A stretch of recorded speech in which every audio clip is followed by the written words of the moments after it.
ખેડૂતોના પ્રશ્ને કોંગ્રેસની પદયાત્રાની જાહેરાત 26મી જૂનથી વ્રજવાણીથી દ્વારકાધીશ સુધી કોંગ્રેસ ફરિયાદ લઈને જશે। દ્વારકાધીશને ધજા અર્પણ કરી ભગવાનના શરણે જવાનું કોંગ્રેસે આયોજન કર્યું। કિસાન કોંગ્રેસના પાલ આંબલિયાએ પદયાત્રાની જાહેરાત કરી। ખેડૂતોના હિતમાં કોંગ્રેસે આંદોલન કર્યા, રાજનીતિ માટે નહીં। વીજ લાઇન મામલે 2017માં પહેલો પરિપત્ર કર્યો હતો। જંત્રી ભાવના 7.5% આપવા ત્યારથી જ કોંગ્રેસ લડત ચલાવે છે।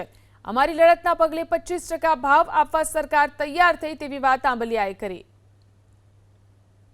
સ્થાનિક સ્વરાજ્યની ચૂંટણી પછી ગુજરાતના 14 જિલ્લાઓમાં કલેક્ટરોએ ખેડૂતોને નોટિસો આપી, 6 જિલ્લાઓમાં કંપનીઓએ કામ ચાલુ કર્યા એક હારે।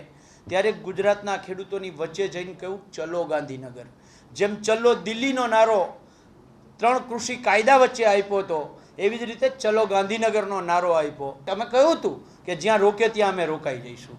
એ પદ્ધતિથી લડ્યા પછી કોઈ કે કંઈક એમાં હવનમાં હાડકા નાખવાનું કામ કર્યું, એમાં મારે પડવું નથી, પણ એનાથી થાયકા નથી, હાયરા નથી। કોંગ્રેસ હંમેશા ખેડૂતો માટે લડતી રહી છે। એ દેવા માફીની વાત હોય તો એ કોંગ્રેસે જ કર્યા છે।